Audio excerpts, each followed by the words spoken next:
It's Brian, the interviewer here, and we're here with the first episode of the Fighting Out It podcast, and I'm here with my co-host, my father. Brian, Wright.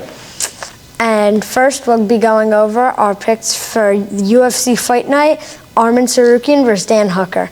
So the fight we're going to be going over on the prelims is going to be Alexandra Topuria versus Bekzat Almakhan. I don't know if I'm saying that right, but so I think I have Alexandra Topuria winning this. He trained with his brother Ilya Topuria, and they are a very high level of skill, and I think that they are going to be good in the UFC together.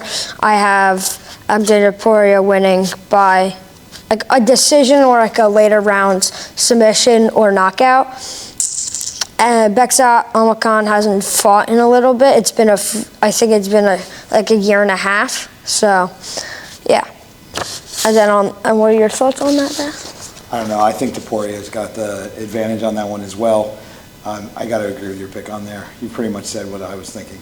Okay. Start off the main card. We have Tagir Ulanbekov versus Koichi Horiguchi. I have Tagir Ulanbekov winning by decision, just because he's fighting a Japanese guy. The Japanese don't have the best grappling and wrestling. I just think that Ulanbekov is just going to out-wrestle him and has more experience, even though he's coming off a loss against Bryce Mitchell. I just think he can come back because Bryce Mitchell moved down and is a high-level athlete. So I have Tagir winning. What are your thoughts on that? Yeah, I don't think Horiguchi's going to be able to hang. I think Horiguchi's he's good, but there's too many holes in his game. Yeah, I agree. And then we have a short notice fight, Waldo Cortez Acosta versus Shamil Gaziev. Shamil Gaziev was supposed to be fighting Spivak. This is a hard one for me to pick. I think Shamil Gaziev can give a shot and take a shot, but he walks forward and he might just lay on you or he might knock you out round one. And then Waldo Cortez Acosta is coming off I wouldn't say a controversial, but an interesting finish, just because he got eye poked and then his opponent kept fighting, and then the ref signaled the knockout, and then they said keep going. And then Acosta got the knockout, and he got the eye poke was bad. He was grabbing his eye and yelling. I don't know if he's injured. It doesn't seem like he's been training. This one, I think I'm just gonna lean to Shamil Gaziev. Gaziev has more of a training camp. So that's what I think. What do you think? I don't know. I think Gaziev fighting Spivak. You talk about another heavy hitter. I think Acosta, he's in shape, coming off the last fight. He always has good strategy. He will, he'll move when he has to. He'll be aggressive when he has to. He always has a good game plan. So I think Gaziev is somebody that he can apply a good game plan to. They're both in shape. Gaziev is, kind of ready for a guy like this heavy hitter. I mean, I think Gaziev, in terms of having a full camp, getting ready for a particular style, probably has the advantage. But again, I every time I go against Costa, he proves me wrong. I think he's got the firepower to get it done. I think Gaziev might get upset in this one.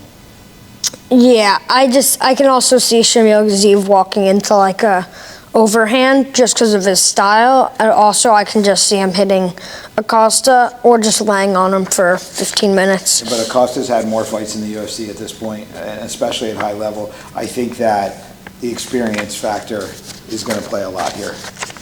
Yeah, this is a tough one for me to pick. It's just, for me, it comes down to the training camp and I just think I don't know if Acosta's eye is okay because he seemed like he was pretty injured, but now it's a hard one to pick for me. And then we have Jack Hermansson versus Mike Tekabek. I don't know anything about Hermansson's opponent, but I will say. Oral Labai. I know he's good. I just don't know how to pronounce his name. It's just Jack Hermansson's moving down a weight class after getting knocked out really bad by RoboCop, or also known as Gregory Rodriguez, who fought on last week's card. This one's hard. I really think Jack Hermanson just gonna. I think the cut isn't gonna help with the chin. I'm gonna go with Orlabai. I'm going to agree. I think Hermanson going to welterweight, that's rough. He's a very big man. That's a huge cut for him. And when fighters start dropping weight later in career, trying to find some last run, it doesn't usually go well. So I got to go against Hermanson on this one. Yeah. And then we have Volkan Oezdemir versus Alonzo Meningfield. I have Volkan Oezdemir winning this. Alonzo Meningfield isn't the best fighter. Volkan Oezdemir, he's tough. He's been in the game for a while now. I think his last win is against Johnny Walker. It's not the most impressive fight or finish, but he's just, in my opinion, it's just experience. What do you think? I think Meningfield is hit or miss. He's up and down and all over the place. If he catches you, he catches you. It again, I don't think he's going to catch him in this one. I think Meningfield's going down. And then we have in the co-main event it could be a title eliminator, Bilal Muhammad versus Ian Machado Gary. I think this should be the main event. I think this is a much bigger fight than the main event. I love this fight. Yeah. Bilal Muhammad's coming off the loss against Jack Della Maddalena. Ian Gary's coming off a win against Carlos Prates. I have Ian Gary winning this. I think Bilal, I think it's size. I think Ian Gary I think he's a newer, younger athlete who is on up and comer. I see him, he could actually beat Islam if he can get past Bilal. I'm interested in seeing how his performance is going to be, but overall, anyway, I think this goes. I think Ian Gary's going to win it in every way. He could win on the feet. The ground, I even think he has an advantage on just because of his size. And I just think that he could also keep a ball on the outside while striking with that reach. What do you think? Yeah, I think Ian Gary's going to take this one. It's Bilal is good, but Gary, he's younger, he's taller, he's longer, he's good everywhere, extremely well-rounded. It's also a 3-round fight, which I think favors Gary. I think by the time, if Bilal survives early and starts to get a rhythm going, he's going to have given up too much time. I think Ian Gary's going to move, he's going to touch him, and I think he's going to pick him apart for the first couple rounds. Yeah, we saw Ian Gary in the Carlos Prates fight. He got hit or hurt in the 5th round with little time left. We've seen him in 5-round fights doing well, have the cardio. That's why I really have Ian Gary winning. I think he's good all around, even the cardio. In the main event, we have Arman Tsarukyan versus Dan Hooker. This is also could be a title eliminator. Arman Tsarukyan had his title chance last January, and he said he hurt his back, even though it was announced it was because of a weight cut. And then he's been trying to get a title shot since, but then just kind of had to take a fight just because he hasn't fought since UFC 300. Dan Hooker, also, he gets hit too much. He hasn't fought since the Izzy versus DDP fight, which I think was 305, UFC 305. They both haven't fought in a little bit of time. I have Arman winning, but I'm not going to be surprised if Dan Hooker wins. Usually, because in the face-offs, we saw that Arman tried headbutting Dan Hooker. That usually doesn't go the best. It's a sign of nervous. I don't think it's a sign of dominance in any way. But I have Arman winning just because he's more well-rounded, and Dan Hooker, I don't think he can take as many shots as people think he can anymore, at least. What do you think? Yeah, I think Dan Hooker's taken too much damage over time. I think his fight IQ is not as high as Arman's. I think Arman is going to be more well-rounded in the fight. It's kind of a pick-em to me, but I'm not believing in the choices that Hooker makes in fights. So over a 5-round fight, Armin getting a lot of opportunity here. I think Armin's going to get it. I don't even think this goes the distance. I think Armin's going to finish him. Yeah, I agree with you. And then we're going to be going over a card from, can I see the 321 card? So we'll be going over a card from October, which was UFC 321. Why are we going over 321? Why are we going so far back?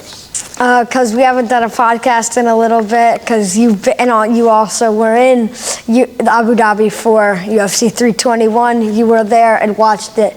You had Hamdi Abdulwahab on the card. So this is a fun one to go over. There's a bunch of fights, but there's also controversial stuff on here. But for starting from, we can go over, do you want to start with Hamdi? I mean, we can start with Hamdi. Okay. We can talk about this in specifics, or we can kind of talk about fight week in general. It's really up to you. Okay, so with Hamdi Abdulwahab, you were there with him. You were in his corner. You were there as his coach.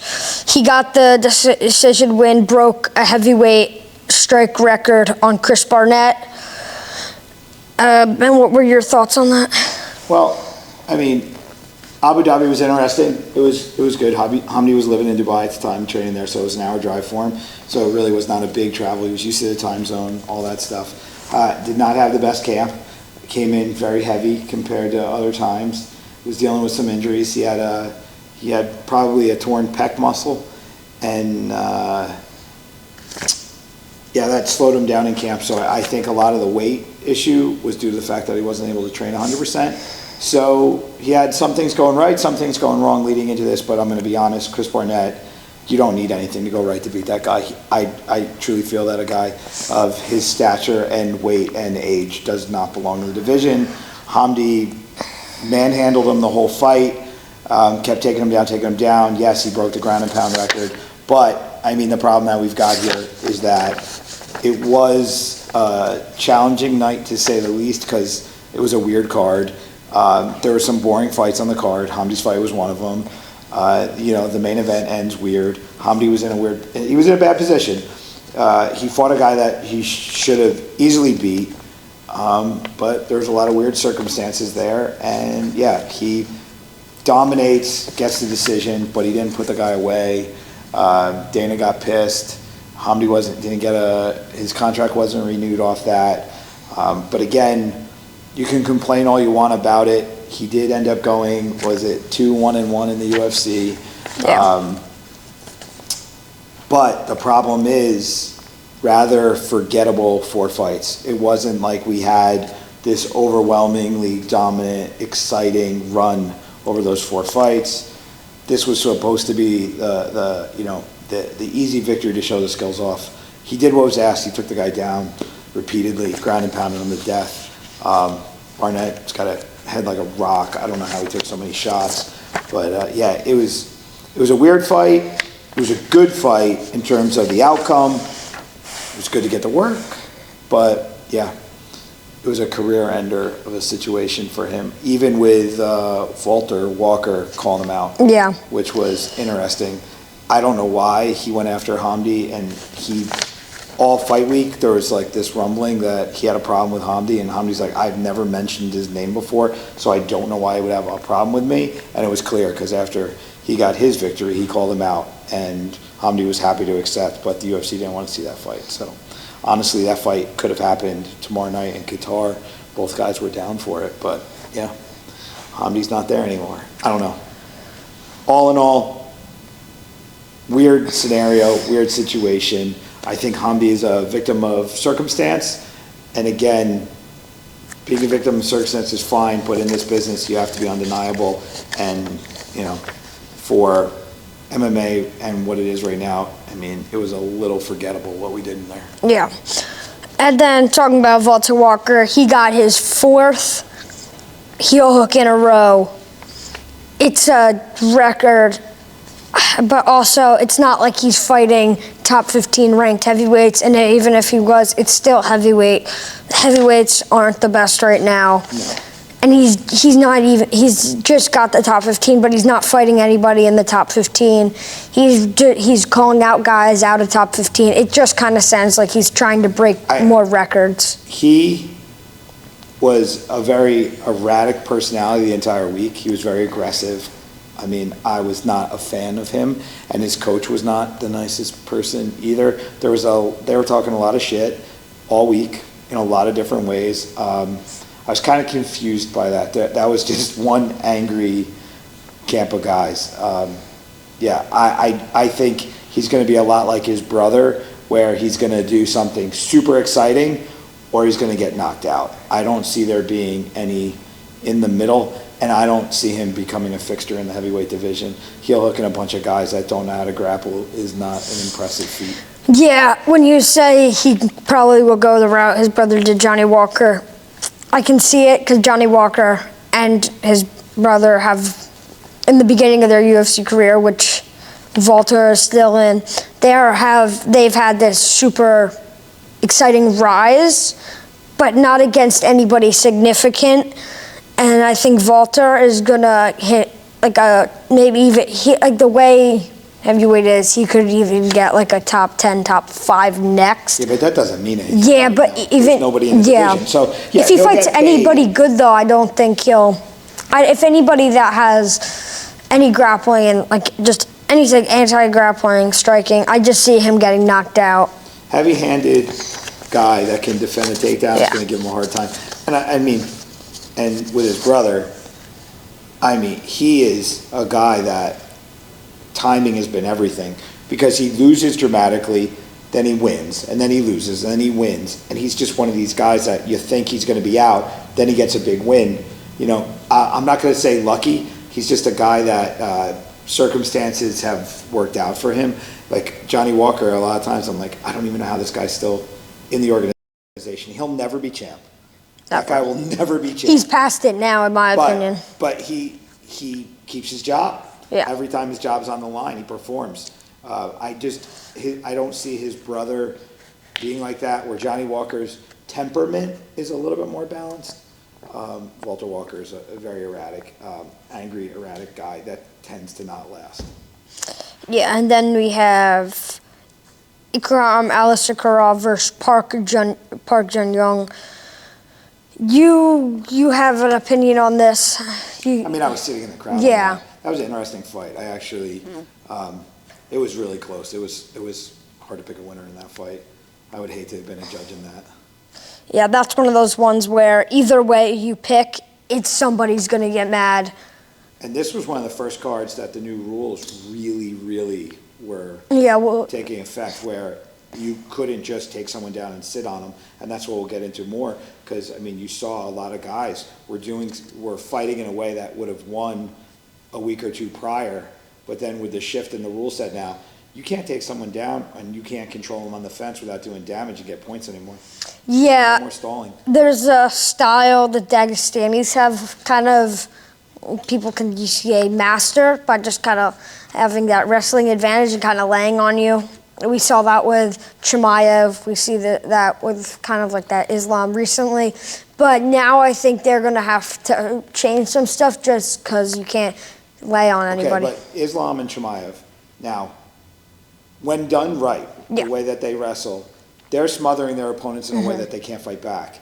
Where in this particular card, you had a lot of people that got taken down, but they didn't get smothered, and they were allowed to fight off their back better. And that's where, you know, you can keep going, and we'll get into it, like Almeida and Volkanovski. Well, Almeida, Volkov. Yeah, I mean, that was a fight where Volk sat on his back the entire fight, throwing elbows and punches off his back, and he won. But that's because Almeida, all he did was score takedowns. He didn't do anything. Yeah, takedowns are not going to be as... Sitting on the cage or sitting on him on the ground and not working will not win the fight if your opponent is fighting back. If your opponent's fighting back and touching you, those touches are being scored now, where, again, before that, you would, you know, if you were on your back, you were losing. But now you can win off your back. Mackenzie Jarman was a prime example, too. Yeah. John Jarova was taking her down at will. Mackenzie never gave up. She kept fighting. She was throwing elbows and punches off her back. She didn't even care about getting taken down. She was just extremely active off the ground.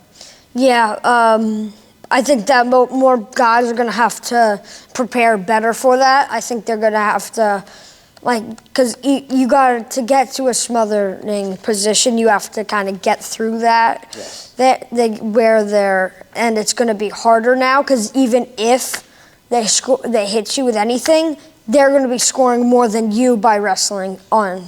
Well, look at Chimaev. Chimaev, when he beat DDP, he took him down, but he controlled him so well. DDP literally couldn't do anything. DDP didn't get a strike landed. That was a shutout. Yeah. And then Islam, that's a shutout also. Yeah. The way that he controlled him on the ground. So if you're going to be a wrestler, grappler on the ground, and you're going to be looking for that smothering win, you have to neutralize the strikes. You can't sit and guard from top, take a couple punches and elbows, control them a little bit, and then act like you're winning. You have to fight now from every position, and I like that. Yeah, I agree with that because I don't like just laying on people even while the other person's striking. I'm happy they changed that. And then we have the featured prelim, Quillen Stockhill versus Nasser Hakaparast. I don't know if I pronounced that right. But Quillen Stockhill got one of the nastiest head kicks you'll see in recent UFC history. Literally was a get up out of your seat. Oh my God, I can't believe I just saw that knockout. Yeah. He broke his foot on him. We went to breakfast in the morning the next day, and he's walking in with a cast on, and he's like, yeah, luckily I knocked him out. And they own a bakery. If he didn't knock him out, the fight would have been over. Yeah. I mean, that was crazy. That's like Chael Sonnen and John Jones kind of. Yeah.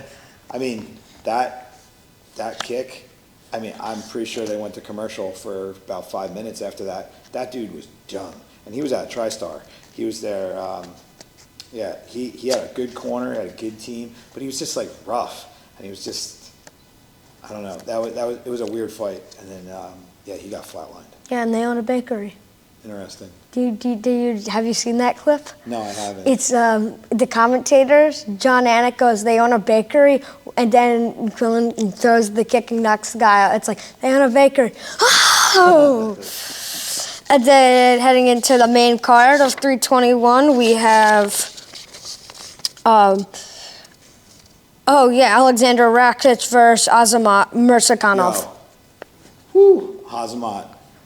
Whew. Yeah, I think that was nuts. That was a punch. Yeah. That was a punch. Yeah, it was crazy. When you watch that. Punch. So the other dude, Rakic's wife or girlfriend, was sitting like 2 rows in front of me. Oh gosh. And it was like, oh God. We all felt so bad. You were like, no.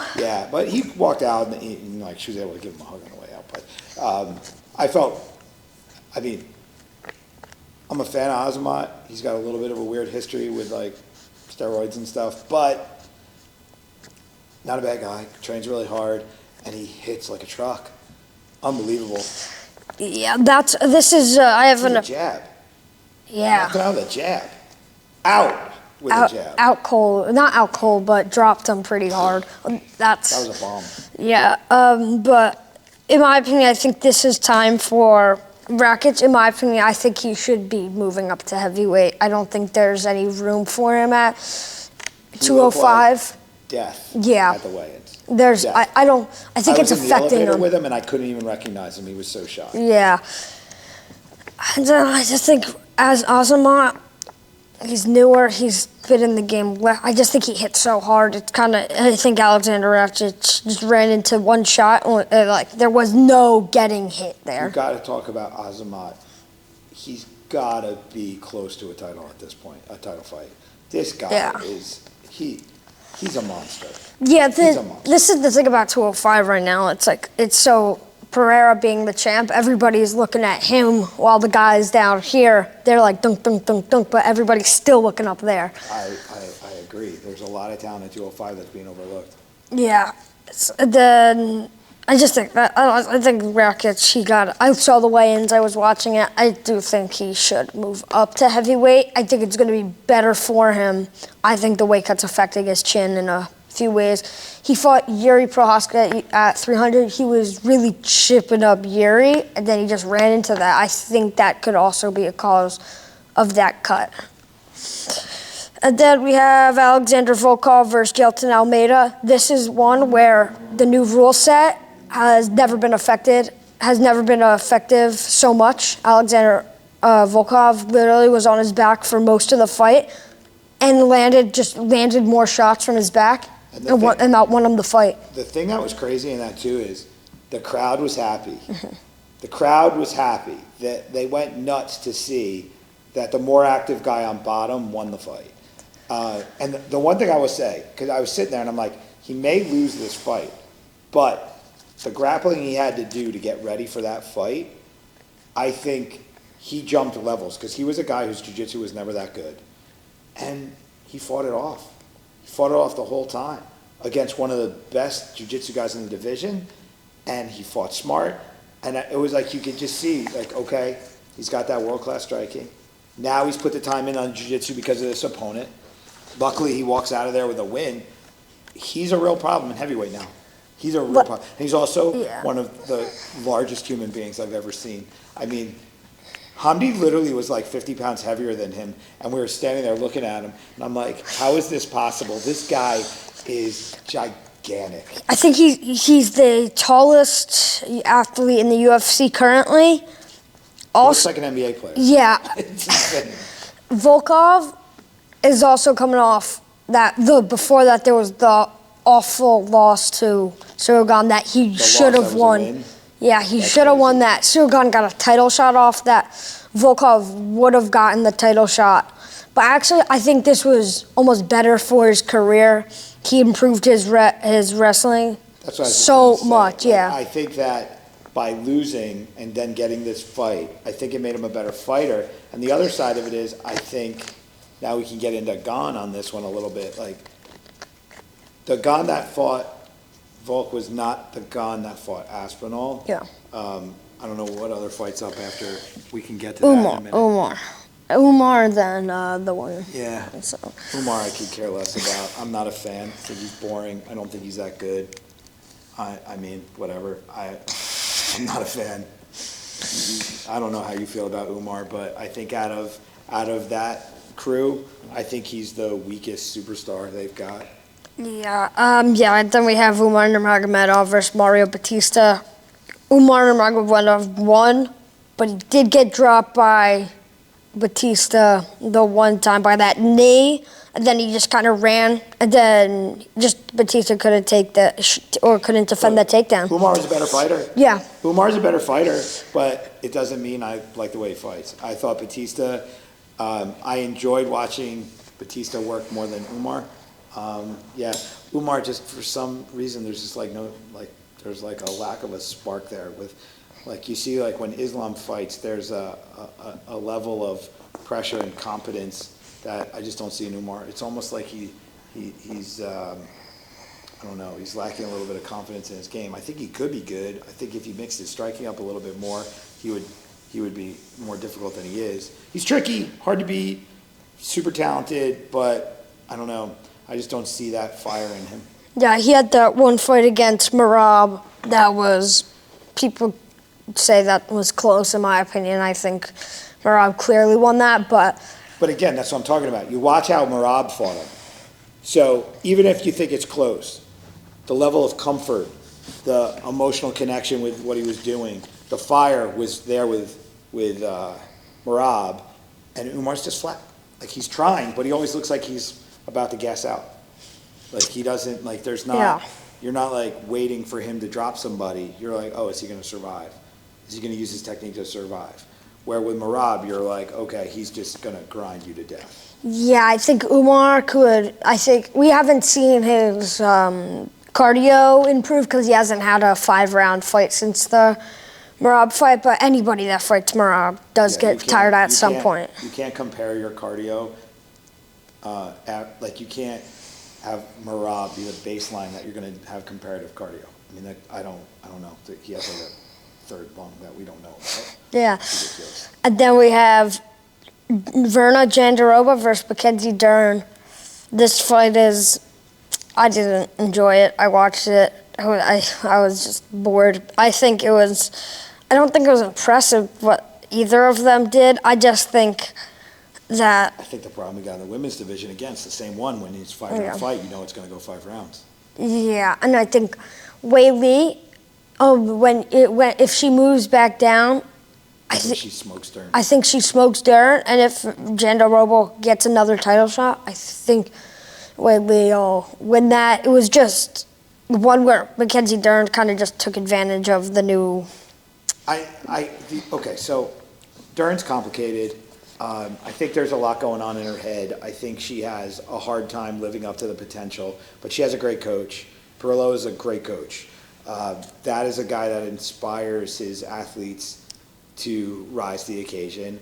I think Dern, with anybody else, doesn't have that belt. I talked to Perillo after a little bit. I just want to let him know I'm a fan of what he accomplishes with these people. I think that, that partnership allowed Dern to get that belt, but I think she hit her ceiling. I don't think Wei Li is somebody that she can beat, because that's a woman who doesn't need any help. She's going to come out and she's just going to do her thing. And I think, Dern, talented, but her mental game, it's gotten so much better, but I still think it's an issue. And I think if someone really pours on the pressure, Jandaroba just doesn't have she doesn't have a toolbox filled with clean weapons.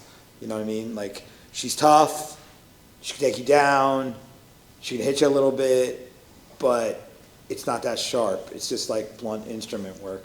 Where Wei Li, she's like playing with sharp knives. That's different. Yeah, if Wei Li comes back down, Wei Li has so much more experience. She's lapped the division a few times now. And speed. Yeah, That's she's speed crazy that fast. These girls don't have. Yeah. I don't think Mackenzie Dern's striking is. I don't think she has amazing striking. I think it's nothing special. She just had dog in her that night? Yeah. She wasn't winning on the first or second punch. It was the third or fourth punch that was landing for her. And then also, even though she got taken down, she didn't accept the takedown. She kept working. And, I mean, I like that. I got to respect it. But I just don't see it holding up. Yeah, and then in the main event, we have Tom Aspinall versus Cyril Gahn. Ended in the eye poke, no contest. Right, I had a lot going on that one, because I saw Cyril Gahn the whole week. And it was weird because I feel like we all got brainwashed into believing that this was just the coronation of Aspinall and that it wasn't really a fight. So I'm watching Cyril Gahn, and it's really not even registering how well he was doing all week. I had this weird, they're doing some interesting things here. I was like, I haven't seen a move like that. Okay, that may cause a problem. All right, he's hitting really hard. But then you keep going but Aspinall, I mean, you had, was it that DC clip where DC's telling Aspinall, oh, you're going to dominate the division? Yeah. I think that was, I think they did DC dirty by releasing that clip, but I also think it was inappropriate for DC to go there. I don't think a commentator should be pulling a fighter aside and saying that, something like that is a little bit too much bias for me. But yeah, everybody kind of fell into this trap where we all were like, oh, Aspinall, Aspinall, Aspinall. But Gahn was quietly all week, just comfortable in the moment, very well prepared. His coach really believed. He had a solid team behind him. He was doing his thing, amazing shape. And then when he came out, he looked great. Yeah. He bloodied Aspinall up. He was hitting him with weird stuff.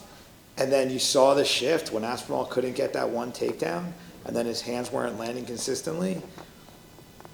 I'm not going to say he quit on the eye poke. I'm not going to say that it wasn't a bad eye poke, but I don't think he was upset that he had a way out of that.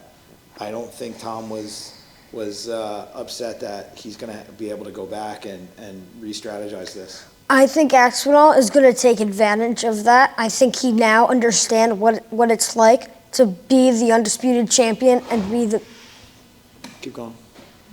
biggest level of athlete. I don't think he was prepared for it. I don't think he was prepared, and I also think he almost believed too much in that hype train. Yeah, I mean, when you have that much hype going on around you, and you have the whole world treating you like the king, it's hard. It's hard to get up every day and, think of yourself needing that work. You probably made more money than he's ever made in his life, got more hype than he's ever gotten in his life, and yeah, it was just Yeah, now he went from being told he's the guy to beat John Jones, the greatest of all time. He's been told that so many times. He's been told John Jones ducking him for a year and a half now. Now he's being told he's a quitter. Cyril Gahn was beating him. It's like now there's two sides of it that I think he's going to take advantage of coming back to it. In my opinion, I think Cyril Gahn was winning that round. I think he was. If that won another round, I think that Cyril Gahn was winning. I think Cyril Gahn, honestly, he had more experience. That's his third title fight. Yeah, third title fight. And Tom Aspinall, if you're not counting the two interim, that's his first. He never even had a fight to grab that belt. Yeah, I think Aspinall has a taste of what it's like now. I think Aspinall now is going to get pressure tested. Is he going to, is all the negativity around this eye poke, because a lot of people are saying he quit, is he going to listen to it and fall apart, or is he going to get pissed off and be Bo Nickel? You know, Bo Nickel got pissed off and came back a beast at 322. You know, is he gonna internalize that in a good way or a bad way? We'll see. I don't know. They said that they got to turn that fight around quick. They haven't announced it yet, but I don't think we're going to be waiting that long. I mean, both guys are in shape, but Aspinall, I don't know if his eyes even cleared yet. You say he still can't see. So yeah, a lot of people are confused on why he was grabbing his one eye, because that wasn't the eye both of them got hit. Yeah. That was the thing. People were saying, oh, the one was deeper. I'm like, yeah. But I mean, I've literally been flicked in the eye, and it was debilitating, and then had a finger jammed in, and it was okay, it was bad, but not that bad. It's your eye. Yeah, I've been eye poked, and it's here. That one, it hurts more, because it's But eye pokes are the worst. If you haven't been poked in the eye, I don't think you understand how bad it is. I told you I had that one thing. I had a cord hit me in the eye. I was pulling up the cord, and the wire came, and it smacked me in the eye. I couldn't see for a week. Now, and you still say your eye's not the same. No, my eye's still screwed up. In the morning, I have my eyes blurry in the morning, and the doctor said it's because I chipped my cornea or something. Of course, it's just a cord. It wasn't some great title fight. I get hit every day, and it's a phone cord that ruins my eye. It's so stupid. Yeah, that was but I think Cyril Gahn also, I think he could take advantage of it, but that comes down to him. Of course. Yeah, I mean, for him, does he just stay the course? I mean, he may have shown his playbook. How much of a change are they going to be able to have? But again, I think with Gahn, phenomenal athlete, really good game plan, showed that he's got the footwork and the style for it. I mean, I just feel like now it's okay, if you can avoid the takedown and you can outstrike him, I think Gahn's got a chance. I think more than a chance. I think this is way closer than any of us saw coming. Yeah, I think also Gahn is a tricky one to figure out. Really bouncy, he's just a weird fighter to figure out. You can't really find a Cyril Gahn training partner to train with. He's one of those guys where you just kind of got to watch, and you're going to be like, that's what I have to defend. But it's hard to see that, because it's and recently it's hard to, and I think he got so much better. Yeah. And well, I don't think people paid attention to him after John blew him out. And then I think a lot of people just dismissed him because John Jones takes him out, and everyone's like, he's just not the guy. And then Gahn. But I'm but it's John Jones. And then Volkov, and then I think everybody was just mad at him. People were mad at him for something he didn't even control. And it's something that, a lot of people just kind of got mad at him and just kind of started ignoring him, and now he got a title shot off of it. But the thing with it too is, you think about that. So he wins a controversial fight. He doesn't have any control of the judges. But now with this eye poke, we keep talking about Aspinall, but it's Gahn who nailed him in the face with the fingers. Yeah. And we rarely are we talking about well, Gahn did poke him. Yeah. He did it. Now, it's somebody poked him, but it's a lot of times it comes off as just some guy poked him. Well, it's Cyril Gahn. But it's more, people are mad that Aspinall quit versus Gahn hitting him. So the heat's on Aspinall way more than it's on Gahn. But the thing is, Gahn's the one that poked him in the eye. The burden of that stop should be on Gunn, not on Aspinall. Yeah, it's just one of those weird ones. Yeah. You can say it's controversial. I don't think so. I just I don't think think was it's controversial. I just think yeah. it's a circumstantial thing. The only thing I will tell you, being on the ground, was there were a lot of pissed off English people in that crowd. There were people that flew all the way around the world to watch that fight, and then that thing ends like that. It was bad. I think Aspinall's got a hard road back, even with his fans. People aren't going to buy a plane ticket to go watch him fight because they think he's a quitter. Yeah, I don't think he's a quitter, but his fans were clearly thinking that. There was a lot of drunk English people pissed off at the bar after that fight. It was a rough crowd. yeah, it's also clear that he is now. It's clear that he's lost a lot of fans, but also I've never seen a guy that didn't even win, that had an interim title, be that popular besides like a Conor McGregor. He's like, that was crazy. Before that fight, I've never seen it. I've never heard or seen anybody be so high on a fighter like that ever. Like you even said the walkout was wild. No, so I was sitting there and the walkout literally was like 10 feet away from me. And the energy in the place, like his music hit and it was just like the energy in the room just went up. And when he walked out, it was just, he had this like air of him, like there was like a swagger to him and a confidence to him, and like he came out. But again, that just goes to show you, I mean, he walked out and you're just like, wow, the man arrived. And Gon was like, nope. And then he punched him in the nose and made him bleed, you know. But it was just, again, you felt like it was a coronation. But again, I was in the training room all week, so with Gon, I'm seeing Gon all week, and I'm going, I don't think this is a coronation, this is a real fight. Yeah. Yeah, the attention's all on Aspinall again, but not for the best reason anymore. It's more like, is he a quitter or is he better? And that's the hardest part of this stupid business, is that, yeah, you're going to get the attention one way or the other. There's really no in the middle. If you're in the middle, you get cut. Like if you're in the middle, if nobody cares, or if they're like, you don't really exist in the fight game. They either love you or hate you. And as a fighter, you can't really care about either one, because if you're fueled by hate, what are you going to do when they love you? And if you're fueled by the love, what are you going to do when they hate you?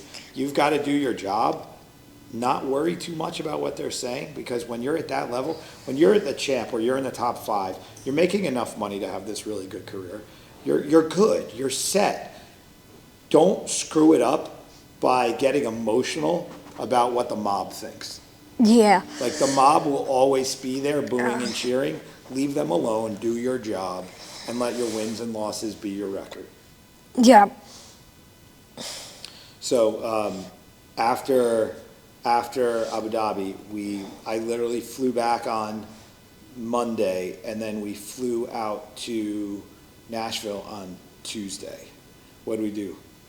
We went to Dirty Boxing, and that's where you see all my interviews at. That's how I interviewed all the Dirty Boxing fighters, John Jones, Mike Perry, Brian Battle, etc. And then he was the coach. He was the coaching commentator. So whenever the commentators went to the coach, like he was like the Dean Thomas of the Dirty Boxing stream, and he had a picture of himself on TV. And he was just standing there. And he also pulled out a speech from his ass. I did. So, and everybody told them it's the greatest speech they've ever heard. I wouldn't say the greatest speech they've ever heard. Almost there. I did a good job. I think it was better than good. Yeah, no, I mean, okay. So it was great. There were production issues there, but so in terms of, we got on a plane, we go down to Nashville. It's the first time you ever did anything like this. You know, what was that like? I mean, you're 12 years old, and they gave you a mic and they gave you access. I mean, you weren't at the UFC. You're not dealing with that. You're dealing with a lot of guys. I mean, Gable is like the guy, the man of the moment, the guy that they're saying, it's not, you know, will he be champ? It's when. But then the rest of that group of athletes are a lot of people that have marginal success, if not like really rough careers, that are trying to hang on.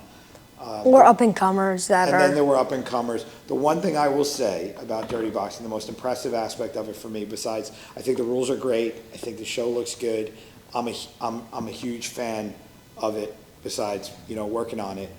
I think AJ, the matchmaker, pulled together a really good mix. Like, if you looked at the records of the people that fought on that perfect. card,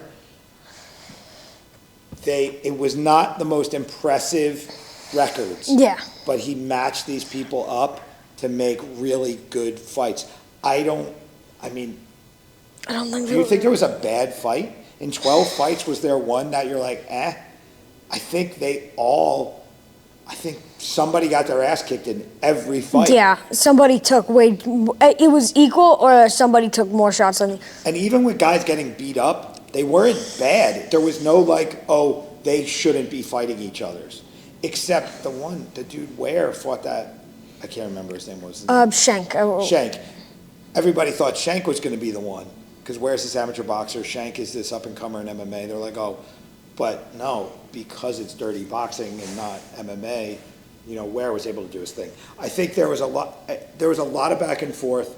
There were a lot of really good exchanges and a lot of clashing of styles that made just a really interesting night of fights. I'm curious to see going forward how people adapt to the rules. Are guys going to still try and kickbox and MMA punch their way through in this boxing environment? And are boxers going to come into this, take off the big gloves, put on little gloves, and utilize the ring skills that they have? Like, how is this going to evolve?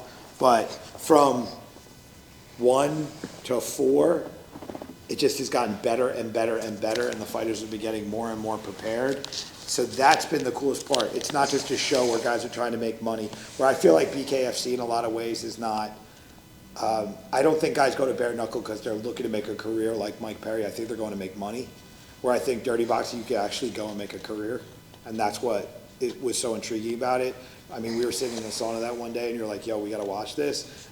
I mean, I was like, okay, I want to get involved with this. It's not a flash in the pan. This reminded me of K1 back in the day when they had a 70% knockout rate and the whole world just wanted to see this because it was this interesting thing with cool characters that were coming in, and there was a lot of knockouts and the skill level was rising. It's like this weird parallel moment for me. As long as dirty boxing continues to function how they have been, where they're evolving the production, they're evolving the relationships with the arenas, they're evolving the roster, I think this has the ability to kind of be a K1-ish kind of thing where it'll get really popular, and I think it could really grow. They get a good TV deal. Yeah. This thing could blow up.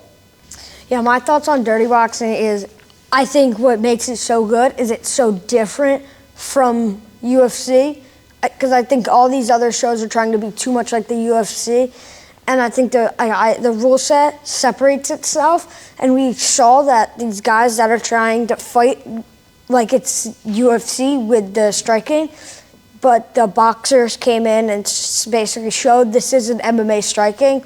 It's kind of its own thing, and all the guys that really mixed it up with boxing, MMA, kickboxing, striking, they did the best. Like, what was his name? The guy who beat up Shank. Montavious Ware. Yeah. Montavious Ware. We keep talking about him, and people are like, oh, you really like that guy. And I'm like, the thing was, we went in on the weigh-in day. And then after weigh-ins, everybody got to ask questions, and you asked questions in the media scrum.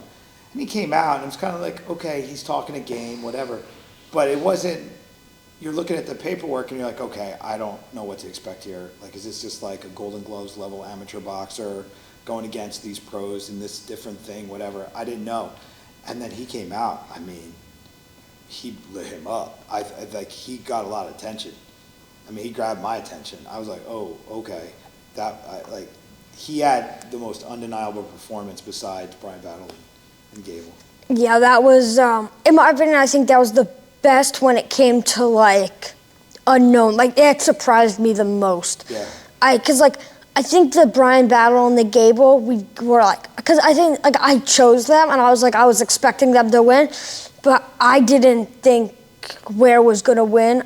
I had no idea I thought he was like a low-level pro boxer. When you saw the two of them talk, it just, Shank, like, the confidence was there. Ware had confidence, but it felt hollow. Yeah. And I just think we all read it wrong. I mean, he really did believe. In my opinion, I think that confidence kind of looked like, it almost to me showed like, it's like, it was confidence, but we just didn't agree with it almost. Yeah, it was hollow. It just read like a motivational meme, not like a real guy. You know? And the other guy, he was like, he really believed, and he kind of had a swagger to him. But yeah, like, you could talk all you want, but when that bell rang, man, one guy came out with skills and the other guy just came out with belief, and the skills won. Yeah, I was so close. The jab was like, we were like, body shots were brutal. Yeah, I was like, whoa. And then that spinning elbow. Yeah, he really mixed it up too. It wasn't like he just boxed. Yeah. He threw elbows, he threw punches. Like, yeah, I wouldn't say he just boxed. He did everything. Yeah, and then it was the Arapova and the Agapova versus what's her face? Vita. Yeah. That fight was interesting. Started off one way, ended another, and you saw like the rule set evolved. Like, they both came out and they just fought, and then, you know, the elbows and the pressure started to take over. Like, that was the cool part, where you saw people that didn't have experience in the rules. They were learning the rules kind of on the fly. When, like, even the guy Garcia, yeah, I was just he about got to stuck say. in the corner, and he basically elbowed his way out of trouble, and then went right back to the boxing. So no, it was good. I think the more people practice under these rules, I think the knockout rate's going to get even higher. Yeah, I like. It's 18 feet. You stepped in there at the end of the night. How tight was that? I'm so small compared to Gable. I was like, how the hell did you like even fit in there? It's like they fit everybody in there, and everybody was like, it was like busting from the seams. Yeah. It was like, that's 18 feet. We're in a 24 foot. It's like the middle of it. Yeah, it's crazy. Yeah. But like, and then like anybody, like Acosta, that was his name. He was like, came from bare knuckle. It kind of looked like he was just trying Silva. Wasn't it De Silva? No, I think it was DaCosta. Okay. But DaCosta, he kind of looked like he was just trying to like bare knuckle tough his way through. But Garcia used the rule set and kind of it looked like he surprised DaCosta. So you and Brian Battle kind of hit it off after the interview, because you hit him with, why is he a Y guy? Yeah. That one went crazy. For you as an interviewer, was that kind of the moment where you got comfortable? Yeah, that was the fun part. When you first hit Nashville, you walked in and Gable was there. I was like, kind of like, oh. Yeah. And then the nerves hit you in the morning, and then you got comfortable. But what was the moment where you feel that you became Brian the interviewer versus a kid trying to interview people? When we were doing what's it called? Like after weigh-ins, when we did the thing, what was that called? Like when they sat down and the media scrum. The scrum, yeah, media scrum. That was like when the more I talked there, I was like, oh, this is it. It's like, that's what it's like. So, I didn't know what to expect. I never did it. I was just like, okay, that's where I got more comfortable, I think. Guys were coming up to us and they were saying, look, I went to school to do this. Like, how is this 12-year-old asking better questions than me? Where does this come from? Because you had a level of comfort right off the bat. Even when you were uncomfortable, you still came across clear, and you had specific questions. I mean, where does it come from? I don't know. I just really enjoy combat sports. I've watched it for my whole life with you, and I've been in the gym forever. I've just and at school, I don't really have anybody to talk to about it. And I was just like, when I found I found out like I can talk to actual people about this. That's why I like doing this, because I get to talk to you about it. Yeah. And it's just like, I never got to find people to talk about it, and now I'm like, oh, there's a lot of people to talk about and and I just like it, and it's just my comfortability has just come from, like, I've watched it too, like I've watched everything, I watched the interviews, all that, and I'm like, I just kind of got to do that and just put my own twist to it. So what was your top person to talk to? Brian Battle, John Jones, and Mike Perry. Yeah, when we left the event, we were walking out to the Uber area, and Mike Perry was walking out with us, remember, before he got mobbed with a bunch of randos. I said to him, the thing that I like most about this show in this moment is that it's John Jones and Mike Perry, but I feel like John's there, but I feel like this is really more like a Mike Perry production, because he really is the bare knuckle king of stuff. But to see him as a fighter, it's all about him when he fights in bare knuckle. But then to create a platform where these guys that are trying to create careers, trying to save careers, they're trying to just stay in combat sports in a lot of ways, he created this platform for these guys to have this opportunity. And I expressed it to him, and it was funny because he was like, damn. It's like, I didn't even think of it that way. I was like, yeah, man, like, you're really doing a good thing for fighters. There's so many guys that their MMA career is kind of over, and then it's like, what, you go on a Jake Paul card or a bare knuckle card, but now they got this real thing that they can kind of revitalize their career. Like that dude, Big Tuna, I was on a card with him years ago where he had this big knockout. He was a massive underdog, knocks the guy out, then his career really didn't go anywhere. But then he comes back, and he beats this dude that came off Contender Series, who was this big, scary dude that everyone's like, oh, he's going to starch him. And Tuna showed skill, and he did his thing, and the crowd was getting on him. That one dude was like picking a fight with him in the crowd. I'm like, wow, like, you had another moment. Like, guys get a moment, and they think, like, for the rest of their life, every time they fight, it's going to be a moment. And then sometimes they never get another moment again. Like, that dude's last moment could have been, San Jose, but he made another one in Nashville. And to be able to see that, and to see these guys, like, it was just like a breath of like life in their careers again. I think it's great, and I think as Dirty Boxing keeps rising, a lot of these guys are going to get an opportunity to rise with it. It's just cool. As a coach, I always like to see that next chance for somebody, and you see their careers get reinvigorated, and they get to continue in the sport. They don't have to go and do something else.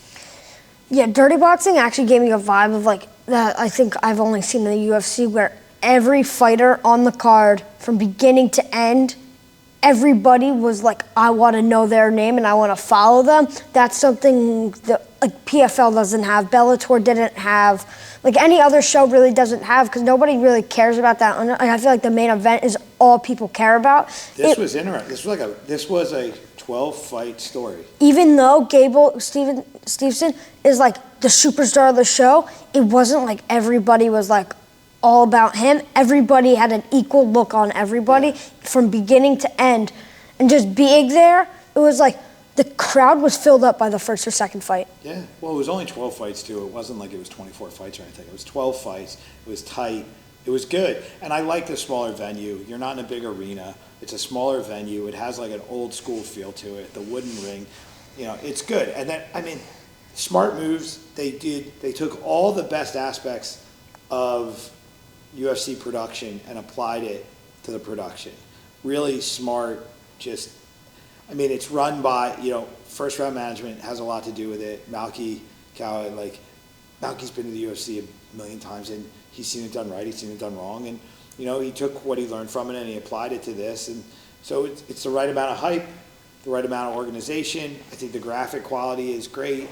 The audio was awful on this one. We had a lot of problems, and that was the one where I had to pull the intro out of my ass. I didn't even know I had to do an intro. We never got to do a walkthrough. Nobody told me what I had to do, so I'm standing there, and the guy's like, 3, 2, 1, talk. I was like, oh, shit. And then I said what I said, and it worked out well. I could barely hear the entire broadcast when they were kicking to me.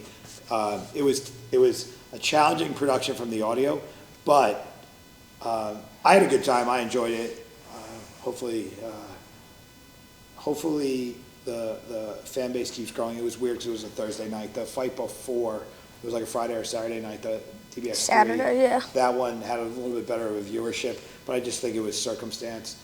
We'll see where they go next, and I think they got the right amount of buzz, right amount of hype, and, we'll go down there and we'll keep doing our thing with it. Yeah, overall, I'm just super excited for Dirty Boxing 5. I can't wait to go back down. I'm just super excited. Now, who would you want to see from what you've seen in the first 4 events? Like, give me like 2 fights that you want to see. in Dirty Box. I would like to see where he got signed. I would like to see him come back and fight somebody else. I think they have to maybe pull somebody from a higher I don't level. remember what weight he was at. I think he was like 145-ish, or 155 or 145. I would like to see him again. I really liked that. And also, even though I know Gable has a fight scheduled, I think he'll get signed to the UFC. But if not, I want to see him versus Rosenstruck. Do you really want to see that? Yeah, I mean, that's an exciting one. I mean, that's just. I mean, look, Gable is super athletic, super fast, but he does. Okay, so he doesn't throw correct, but he throws so damn fast, and he throws so damn hard. He's really a tough out for anybody. If Rosenstruck makes one mistake, he's going to go out. It's the nature of a beast in that division. But I think Rosenstruck versus Gable, I don't know if that's going to be the best fight for Gable's career. If he wins, fantastic. But I think it's a very losable fight for Gable. I think it's a losable fight for both of them. I'm not going to disagree, but I lean a little bit towards the experience side on that one. And Gable clearly was nervous too. We noticed that right off the bat. He was nervous the entire time. This was completely out of the box for him. I think that the fact that it's John Jones's show. He has all the pressure on him because he's fighting a guy that he was talking like the guy. I'm sorry, what was his name? The guy Gable fought. Swanson. Yeah. So Swanson talked basically so much that we almost thought that he could pull it off. And I think that Gable kind of believed a little bit of it, but I think Gable is Gable. And I think even though he was so nervous, I think his athleticism takes him so far. When he's nervous, the cardio, it's like when he's not nervous, he can do 100 rounds. When he's nervous, he can do 50. He goes to the UFC, that dude's top 5 almost immediately, but then it's murderer's row, and then then we'll see. But I mean, that's, he gets into the top rankings pretty easily, and then we see what happens. That would be interesting. I don't know if I've ever seen anyone still his LFA fight. I've never seen a faster takedown in the heavyweight division. I was sitting with Frog and Alan. We were eating Chipotle, and we watched him do it. And even in the hotel, Frog was watching it, and we all go, was that sped up? We were like, did we do something by accident? Never saw anything like that. Like the guy literally fell in 2 times speed. It was like, whoa. Yeah. That's insane. Yeah. I don't know. It'll be interesting. I don't think maybe he'll go back to dirty boxing because his manager is, one of the owners, and John's his coach and all that. But I think, he's got an MMA fight coming up in like 2 weeks or a week. We'll see what happens there. Does he have an opponent? I don't know. I would like to see, but let me check now. He's going to go, he's on the UFC trajectory. I think Mick was there, and Mick basically said that, just show me one more, basically. Yeah, that was interesting. Mick Maynard, the matchmaker for the UFC, he showed up. He wanted to see that in person. I think Brian Battle put himself back on the radar too, but I believe he's got a PFL contract, so I don't know how far that's going to go. He's fighting Kevin Hine on 8PFC, November 23rd. Yeah, I think he's just going to blow through. He's just going to blow through a couple numbers. I want to talk about Brian Battle. That was something interesting. He came out and Killshot basically threw so many punches. Brian Battle got cracked, and we were all like, wait, what? Wait, what? And then Brian Battle shelled up a little, recovered, and threw a left hand, put him down. But the finish, that wasn't supposed to happen. That was a mistake on Dan Mergliata's part. He let it go, even Dan though. should have hopped in. Yeah. Okay, it's a mistake. It was. I don't think it changes the outcome of the fight. I don't either. But yes. But it's so new, and I don't think Dan knew the rules fully. So it is what it is. But it was a cool when finish. you see guys have a night, Brian Battle had a week and a night. He was just there in his thing. That was a Brian Battle week. That was a moment for him. He was just on flow every way possible for that. And then that guy, Killshot, whatever, that guy was all balls, no skill, came out, just ripping away. Battle got caught, but again, that's a guy who won the Ultimate Fighter. It's a guy who's fought the biggest show on the planet. Just stayed calm, cool, collected, and put it on him. And yeah, I mean, that was. He didn't get out of the UFC. That was the on a most loss. fun fight of the night. Yeah, he didn't go out of the UFC on a loss. It was weight cut. That was the only problem, and I think that showed. Out of everybody that had the most experience, all the guys with high level experience showed that they can stay composed, and that's how most of them won. Like, even when they were in danger, like, they stayed calm and they didn't like get all crazy. Yeah, because they've been under fire before. Yeah.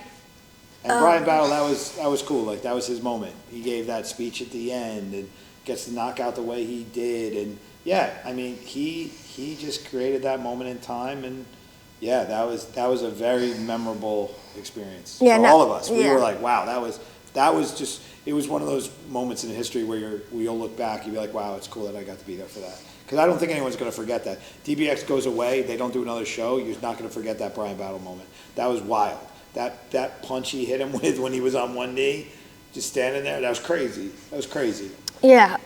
I overall really enjoyed being there. It wasn't my top one. It's like not one. It's like one or two things the coolest things I've ever done in my life. Well, you're only 12, so there's a lot more things to do. I think this is the beginning. You kind of open the door for yourself here, and So Jason Anik was there, John Anik's brother, and you interviewed Jason, and he asked you. He said, what side of the ropes do you want to be on? Do you want to be in there fighting, or do you want to be on the outside with a microphone? And it was the first time I think in me witnessing you were like, I think I want to be on the other side with the microphone. So it was cool because I got to see you kind of finding who you are in the sport as well. And there's so many opportunities in the sport. You don't have to fight to love it, to be inspired by it, to find value in it, to be a part of it.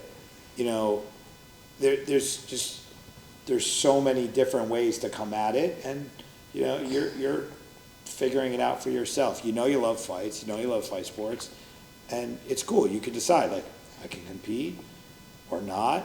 I can be a commentator, or I could be just a media person, whatever. But you get to be involved in that thing you love. And the cool part about combat sports, it's the most accessible of sports. Like, you're not going to be able to go and be a sideline reporter for the NFL, but in combat sports, you get to get involved because it's still in this weird space that the door's open for, personality. So you got to bring your personality to the table. I think we know I like combat sports. Yeah, yeah. I mean, this is your thing. You grew up on this. I mean, Mom sent me a photo of you yesterday, standing in front of a heavy bag, like right when you learned how to walk. I mean, this is. I learned how to walk over here. I mean, you grew up in this, so this isn't new for you. And that's why a lot of people are like, oh, I went to school for this. But you kind of have been going to school for it too. Yeah. So. It's not officially.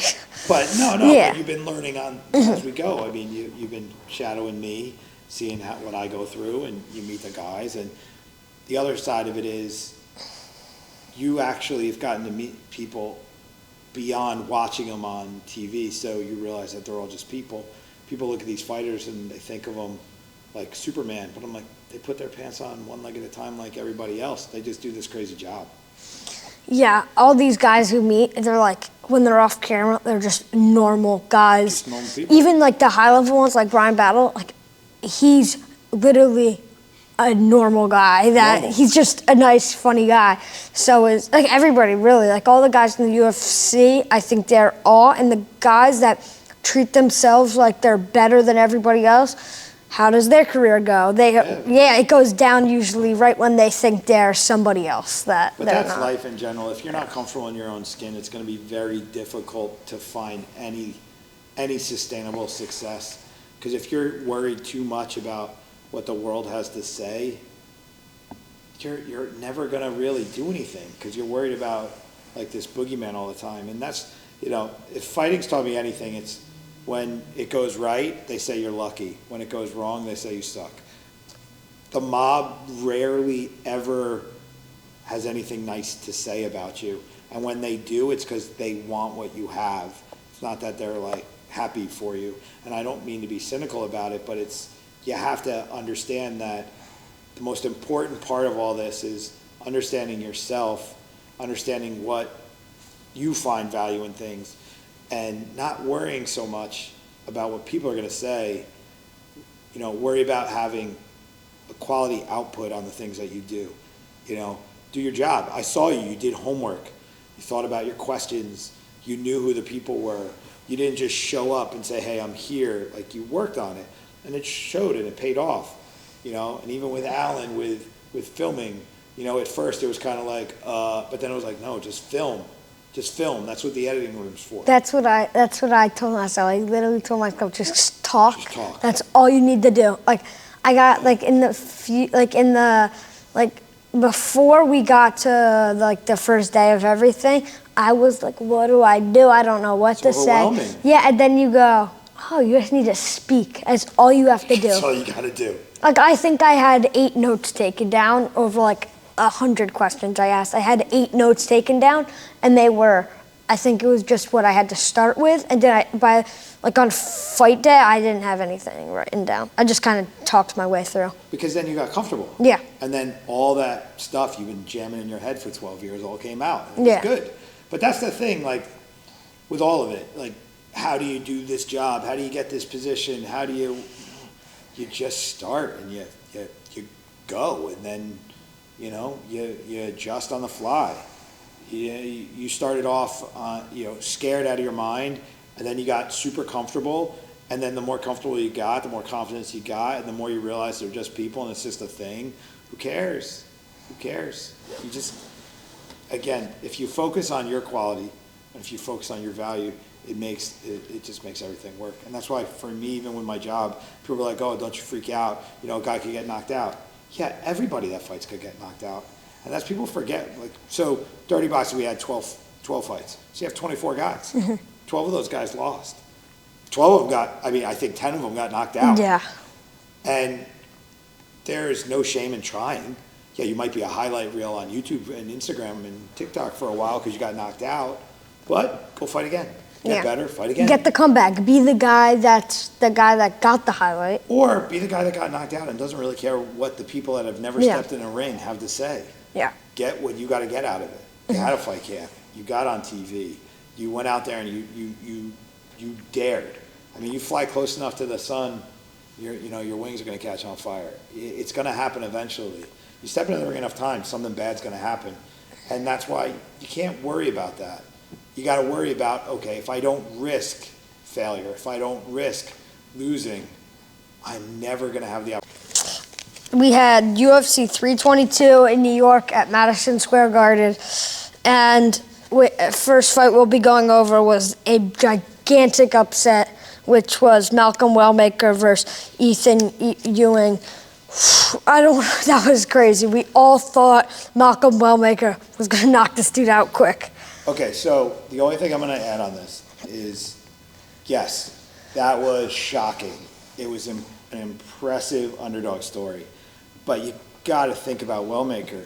He trained for a specific guy to fight in the Garden. The biggest arena of his life, the biggest fight, trains probably 6 to 8 weeks for a very specific guy in a very specific way, and then in a day they're like, no, you got to do this now. Yeah. So you're fighting a guy, you're scrambling to find footage. This dude fought a week prior. He was like this wild, hungry guy from, I think, California, and you got to deal with this. So the upheaval in that created the opportunity. Guy took advantage of the opportunity. Amazing. I'm so happy this guy gets a contract. He's good. But I'm not diminishing Wellmaker in any way. It was just, that was a really difficult scenario for him. Yeah, I think we all are forgetting that Wellmaker. Yeah, I think everybody's forgetting that Wellmaker trained for a really specific guy in the Garden, but the guy he fought was just a dog. He threw. He outdogged him. Yeah, what's it called? They posted a video. He was at his construction site today. He's just like a regular dude that got it the chance. Also, anytime one of those guys takes a fight on short notice, they don't got to think about it. It just kind of happened. Yeah. And it was a 145. Nothing to lose. Yeah, there's nothing to lose really. And I think Malcolm Wellmaker trained for a 135 fight, not a 145 fight. Yeah, and I think also that guy going back to work, just goes to show you the mentality of that guy. I will say this till the end of time, the fighters that work jobs and are fighting in these early contracts are the dangerous ones. It's the ones that quit the job and think they're famous now that don't do well in this. The guys that are fighting to be famous and fighting to not work don't last. Rob's the best example of that. He was doing construction up until like the Sean O'Malley Peter Yan fight, and then just like quit the job recently in the last like 3 years. But he was doing it for all that time, and that's good. And like he was so determined to do all that. But you have to maintain your humanity. You can't get lost in this. You're not famous. You're a fighter. You know, you might find fame, but it's ultimately you have to be a disciplined fighter at all times to make this career work, to have longevity. Unless you're like really special, like John Jones, who freak of nature, who can kind of do whatever he wants and he still beats everybody. Yeah, and then we have Roman Kopylov versus Gregory Rodriguez, also known as RoboCop. This one I have an opinion on about. I think Kopylov should have done what he did at the end of round 3 since the beginning of that fight. He would have won clearly.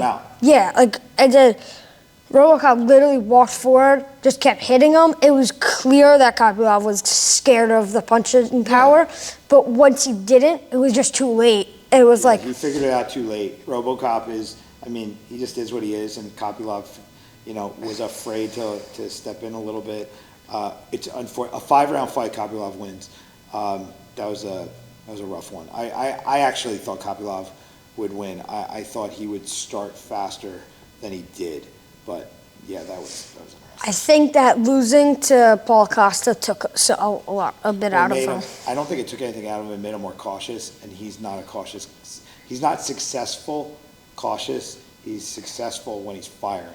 So yeah, that's shown in all his fights. The ones where he's not firing is when the damage is done, and then he stops kind of firing because he gets too cautious and he stops countering. He waits counters too long, but it's like he's just waiting for a shot that's not going to come because it's so specific. And then after that, we had angry Bo Nickel versus Rodolfo Vieira. Bo Nickel lost to De Ridder. I think he had almost kind of like a Tom Aspinall issue, just he wasn't at the level Tom Aspinall was. He got hyped up so much, because he talked his way through almost, and he got, like, everybody believes so much in him that he's, like, the next champ. They thought it was, like, it's like, is he going to be champ? Or they thought it was kind of going to be, like, a Gable thing. Yeah, but he's not. Like, Gable is, like, one of the greatest wrestlers of all time. Bo is really good. Just a good wrestler.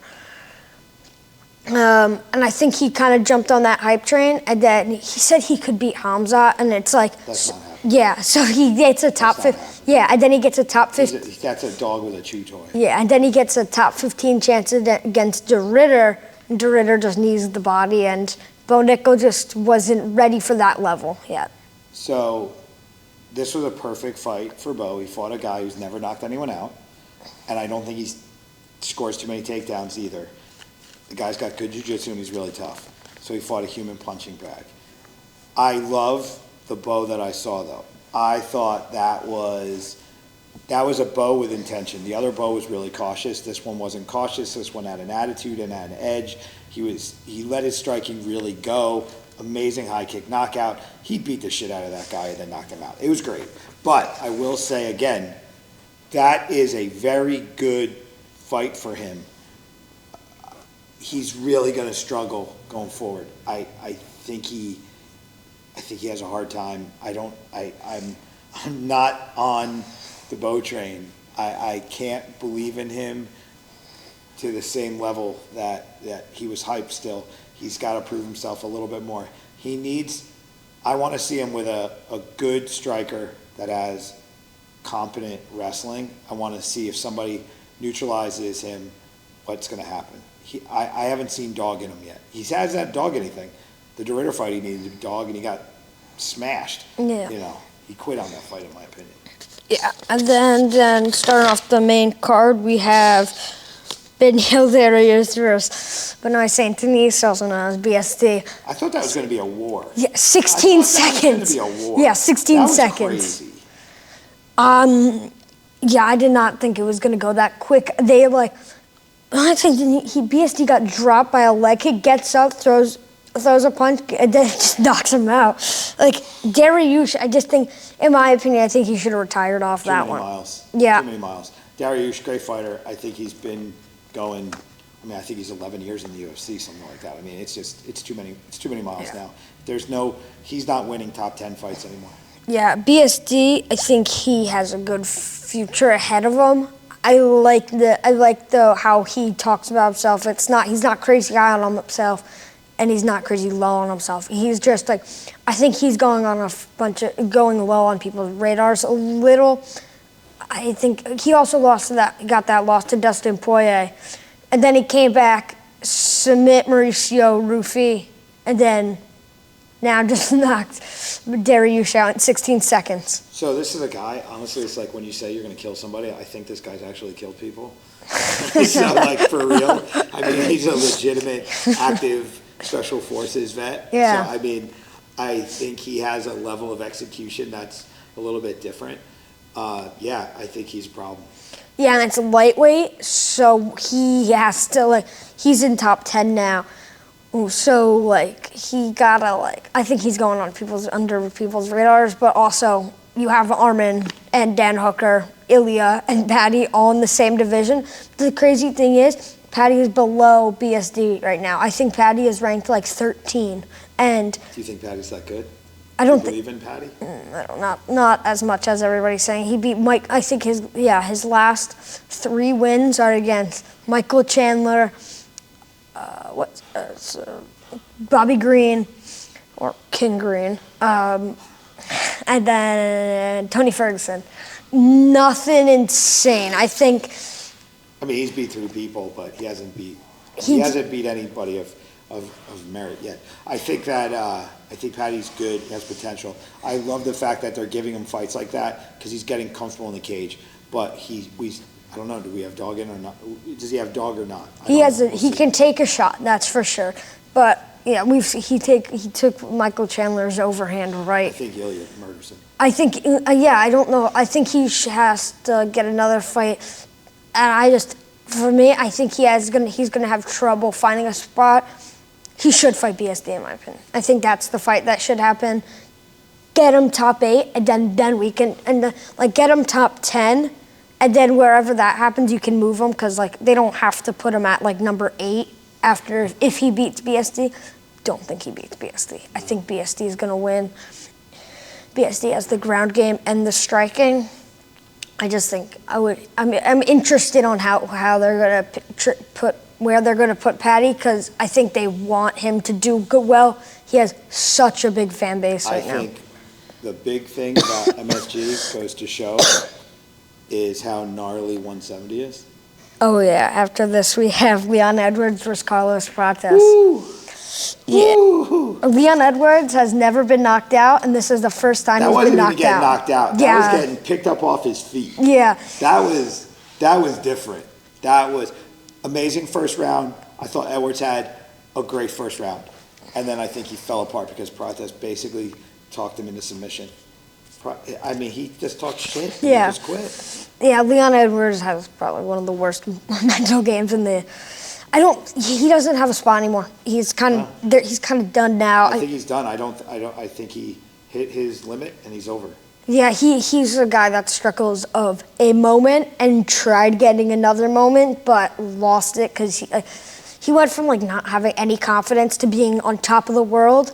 Beat Usman twice, then he beat Colby Covington, then he lost to Bilal, and then it just goes downhill from there.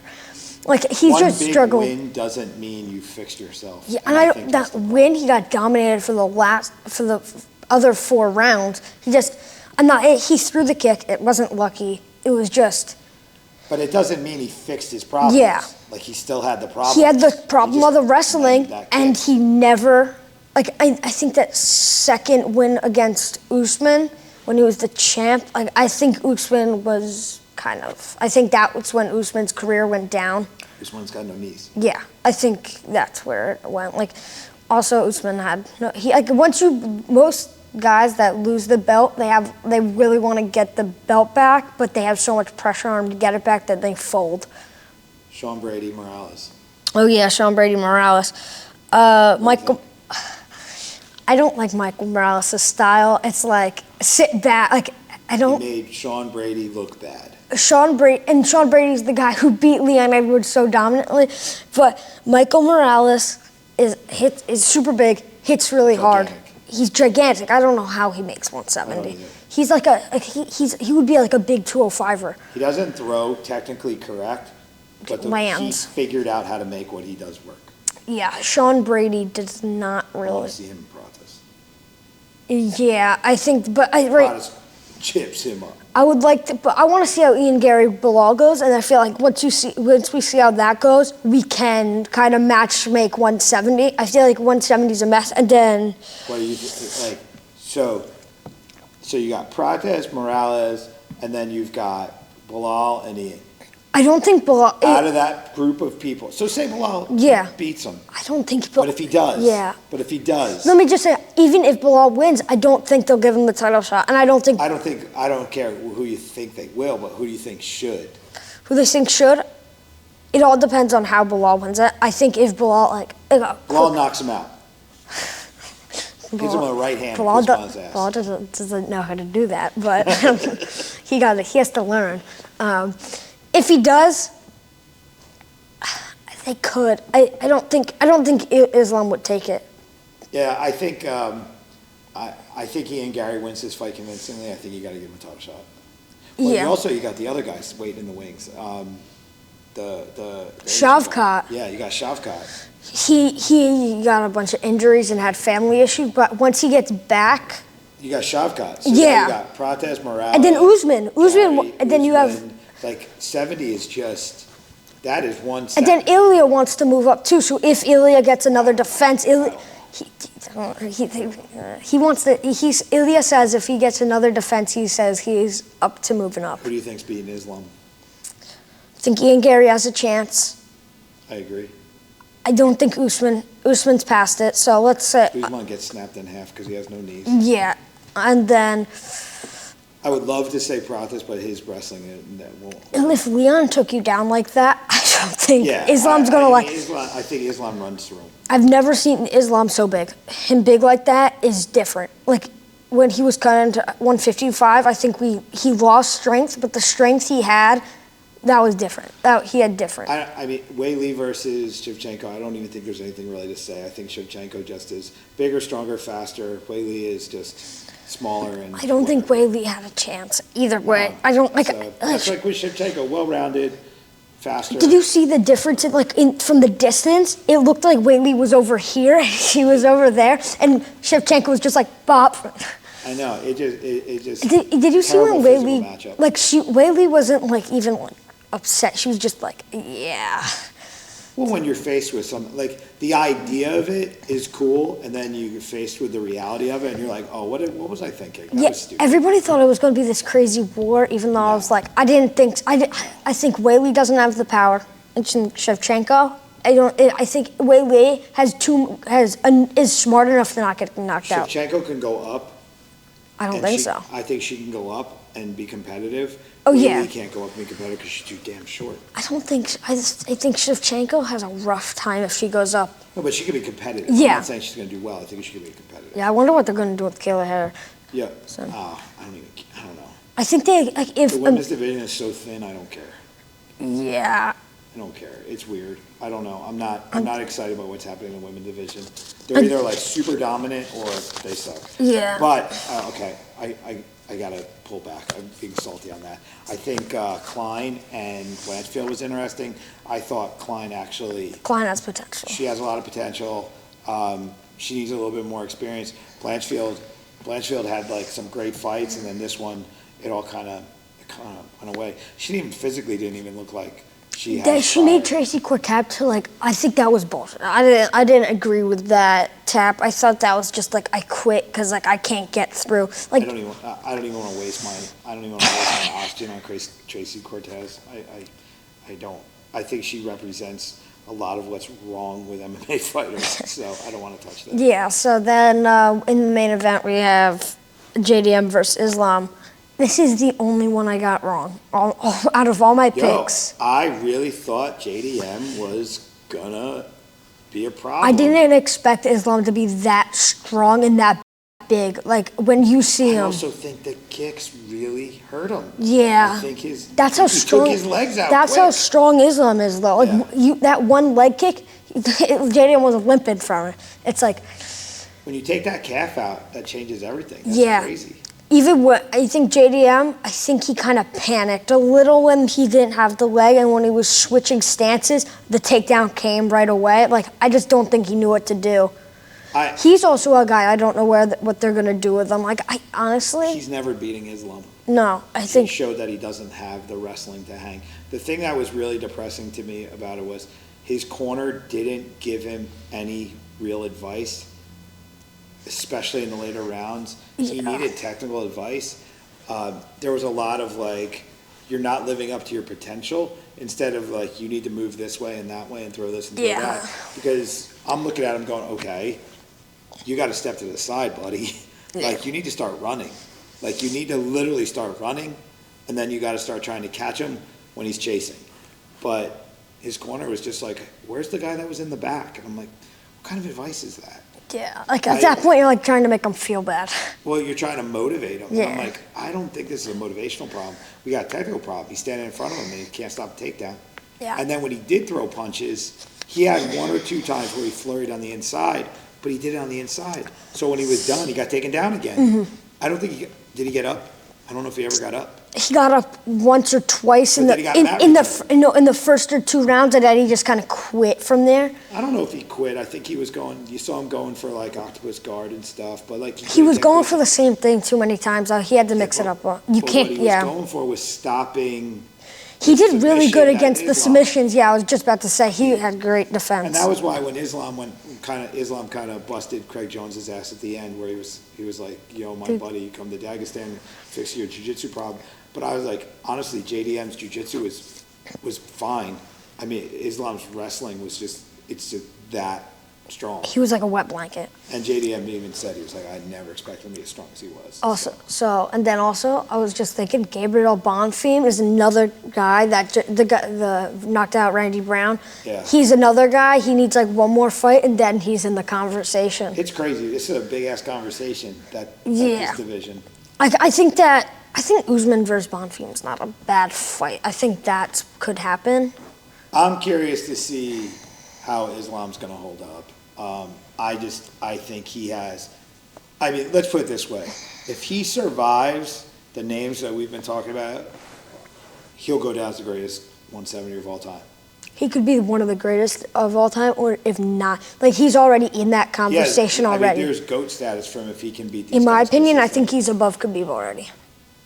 I agree. I think historically, I think Khabib had smaller challenges. I think that Islam has really had. Islam's beat all the grapplers, all the wrestlers, all the strikers. Yeah. He outstriked us. Like Khabib didn't outstrike Dustin Poirier. He out-wrestled him, which is not like the most impressive thing. Like we've seen that happen to Dustin before, but Islam striked with them. He knocked out Volk, even though I don't count that one. Yeah. He did. Yeah. I think this is it's an interesting way. And then if we talk about lightweight, Ilya, it looks like he's going to fight Gaethje, but like whoever wins this weekend, like I don't think Dan Hooker, even if he wins, doesn't get a title. He shouldn't. But Arman, if he wins, in my opinion, that's the title shot. But I can't, this Arman Hooker fight, it's so weird because Hooker has he just has really bad fight IQ at key times. And then Arman, I'm just kind of like, I don't get the guy. Like, he's good, but I just don't know how fully committed he is to being the best.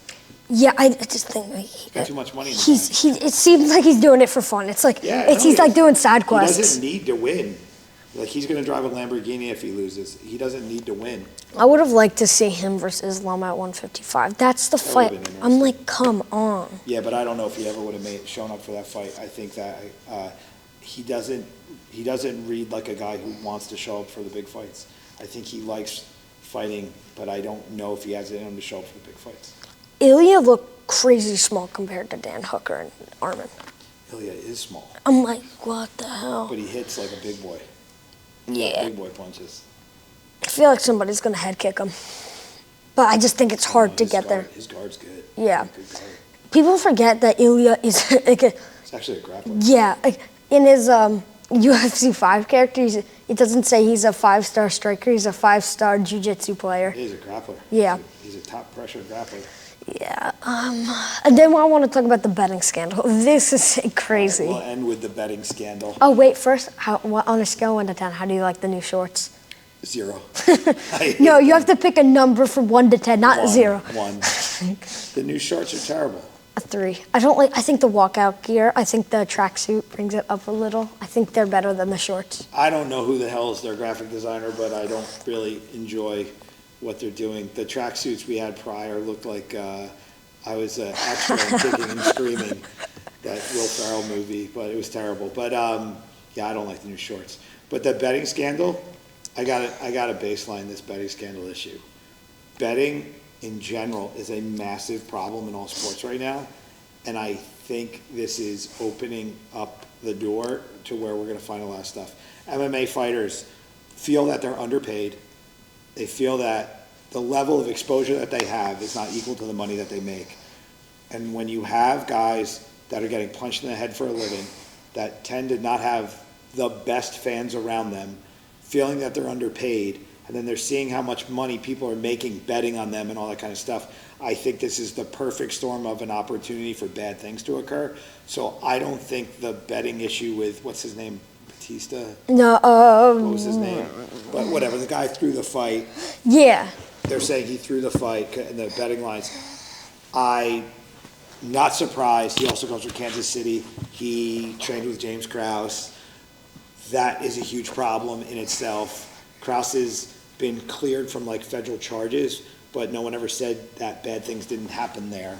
There's tons of really bad connections in the fight world, and I think that, you know, somebody. I was at the barbershop the other day, and the guys. I was like, with all this legal gambling available, why is all the illegal gambling still big? And they're like, because you don't have to put money up.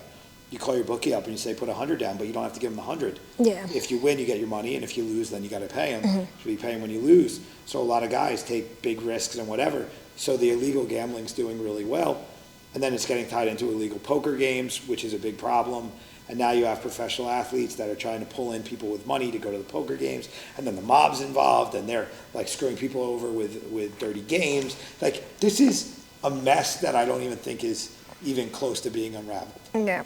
You have Rutgers wrestlers just got picked up by the FBI for funneling people to Lucchese mob family guys that are running illegal poker games and illegal sports books. So, yeah, I don't even think we've gotten even close. And then Jason Herzog hasn't been able to ref because they think that he was involved and that he was stopping fights to fit lines and whatever, that he was paid off. Yeah, he's the guy that's refed it all, And basically. I think he's an LA cop, by the way. I think he's a cop in California somewhere.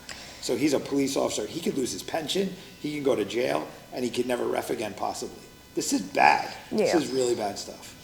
Before we end, did you see that Kai Kara France got, he cut himself from the UFC, he left. Well, he said he's going to take a break, Yeah, and then they took him out of the rankings. He took And- himself out of the testing pool, too. Yeah, because he's going to take a break. Yeah, And a year. a lot of, and the UFC said now that when guys are going to take breaks, they're going to take them out of the rankings.